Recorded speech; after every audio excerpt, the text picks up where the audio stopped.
Hello friends, welcome to my channel on YouTube. आज मैं आपको bill wise detail feature use करना बता रही हूँ। बिल वाइज डिटेल फीचर का यूज़ जो है वो कस्टमर्स की ड्यू डेट्स देखने के लिए होता है।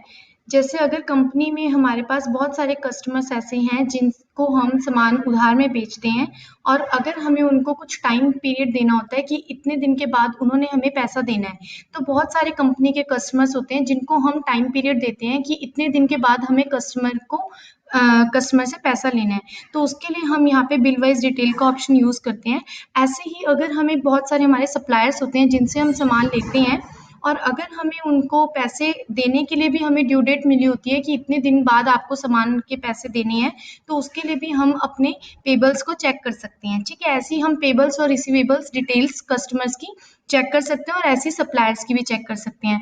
बिल वाइज डिटेल के फीचर का यूज़ मेनली पेमेंट्स के लिए, रिसीवेबल्स के लिए ही होता है। तो इसके लिए आपको सबसे पहले F11 प्रेस करना है। F11 प्रेस करने के बाद यहाँ पे आपको सबसे पहले फीचर्स को इनेबल करना पड़ेगा। इसके लिए आपको F11 प्रेस करना है। अकाउंटिंग फीचर्स पे आपको एंटर करना है। अकाउंटिंग फीचर्स पे एंटर करने के बाद आपको यहाँ पे ये फीचर है हमारा आउटस्टैंडिंग मैनेजमेंट में मेंटेन बिल वाइज डिटेल, इसको आपको यस करना है। उसके बाद नेक्स्ट आ रहा है for non trading account also. For non trading account also का मतलब है कि वो अकाउंट्स जिनमें एक होता है कि जो बिजनेस की चीज़ों के लिए हम सामान परचेज करते हैं और सेल करते हैं, जिस चीज़ का हमारा बिजनेस है उसी को ही हम सेल कर रहे हैं और उसी से रिलेटेड हम परचेज कर रहे हैं, तो उसके लिए हम बिल वाइज डिटेल के ऑप्शन को यस कर लेते हैं। और for non trading account also में हम ऐसे करते हैं कि अगर हमारा सेल परचेज का बिजनेस नहीं है, अगर हम नॉर्मली अपनी कंपनी के लिए फर्नीचर परचेज करते हैं, कंप्यूटर परचेज करते हैं, तो वो हमारा सेल नहीं होगा। तो उसके लिए हम फॉर नॉन ट्रेडिंग अकाउंट के लिए भी अगर हम बिल वाइज डिटेल रखना चाहते हैं तो उसके लिए भी हम इस चीज़ को यस कर देते हैं, ये वाले फीचर को यस कर देते हैं। तो अभी हमें इस वाले फीचर की ज़रूरत नहीं है, तो हम यहाँ पे मेंटेन बिल वाइज डिटेल के ऑप्शन को यस करके इस स्क्रीन को Ctrl+A से सेव कर सकते हैं। उसके बाद यहाँ पे हमें मेन स्क्रीन पे आना है गेटवे ऑफ टैली पे, और उसके बाद हम एक लेजर क्रिएट करेंगे। कस्टमर्स के नेम से लेजर्स क्रिएट करेंगे जिनको हम अपने कस्टमर्स बनाएंगे।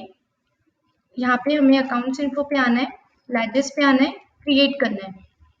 फॉर एग्जाम्पल मैंने यहाँ पे एक कस्टमर बनाया, जतिन एंड कंपनी। ये मेरा एक कस्टमर है कंपनी में, इसको मैंने अंडर सन्ड्री डेटर ले लिया। सन्ड्री डेटर लेने के बाद यहाँ पे देखिए हमारे पास फीचर ऑप्शन आ रहा है maintain balances bill bye bill.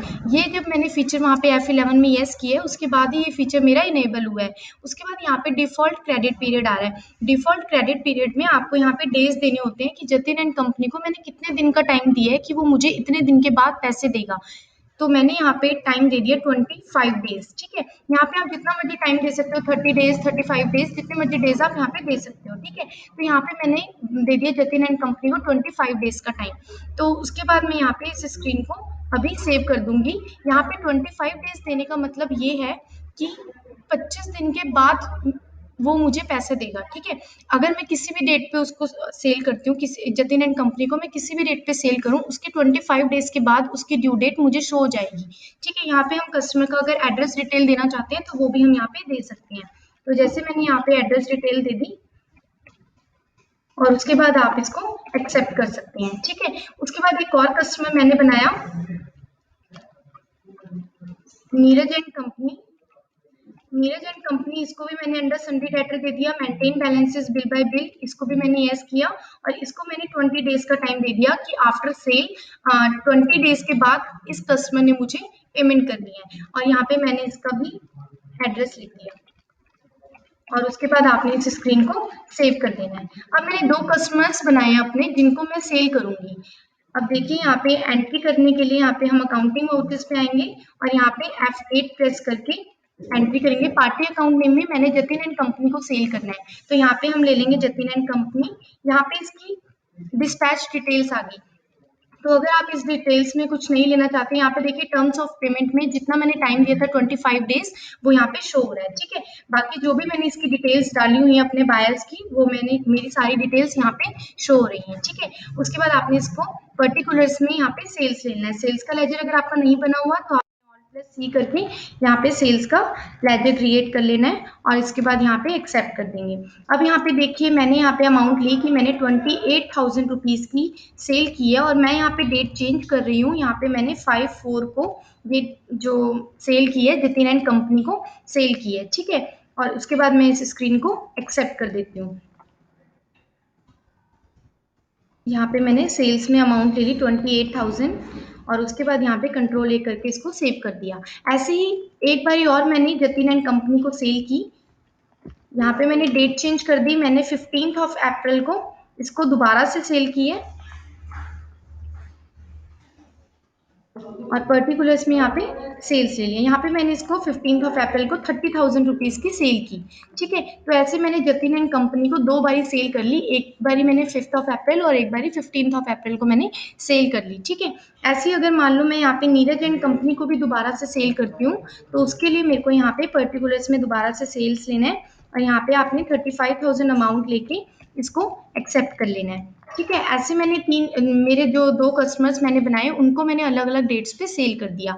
अब उसके बाद यहाँ पे मुझे अपनी आउटस्टैंडिंग डिटेल्स देखनी है कि कौन कौन से कस्टमर्स की ड्यू डेट कब है, कौन से कस्टमर से मुझे पैसा कब मिलेगा, ठीक है।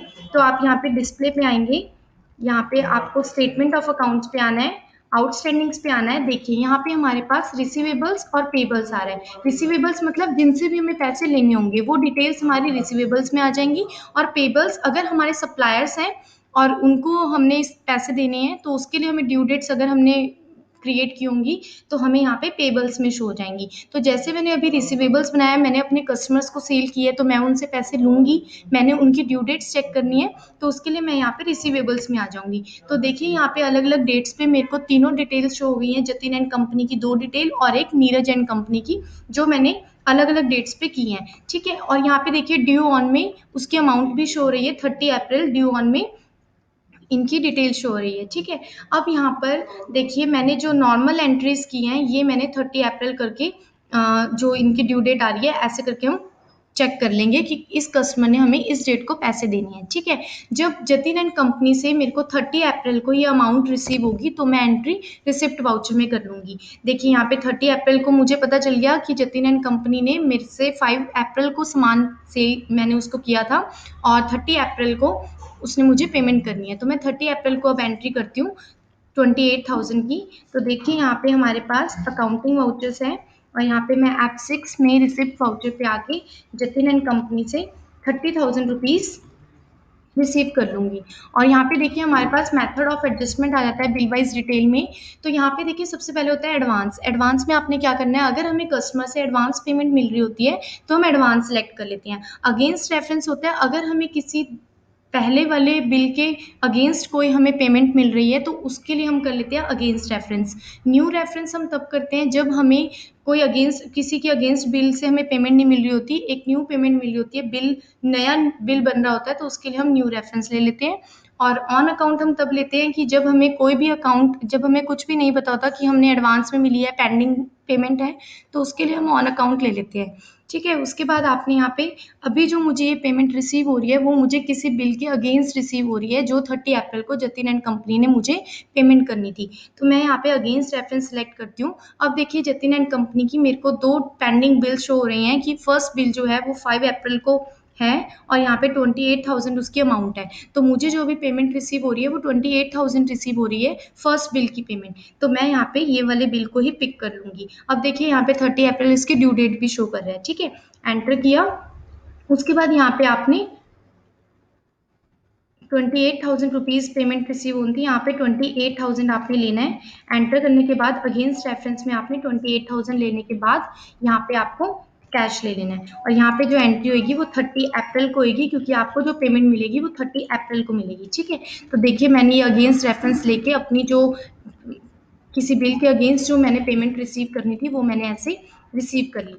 अब आपने इसको एक्सेप्ट कर लेना है। अब देखिए अगर मैं यहाँ पे चेक करती हूँ डिस्प्ले में आके statement of accounts, outstanding, receivables, तो यहाँ पे देखिए जतिन एंड कंपनी जो है वो मेरा हट गया है, ठीक है। तो यहाँ पे आपने देखिए जतिन एंड कंपनी जो है मेरा क्लियर हो गया, एक बिल जो है वो मैंने रिसीव कर लिया है, ठीक है। अब जतिन एंड कंपनी की दूसरे बिल की पेमेंट जो है वो मुझे अभी रिसीव करनी है, ठीक है। तो बाकी जो इससे आगे जो काम होगा वो मैं आपको नेक्स्ट वीडियो में बताऊंगी। Thank you so much for watching this.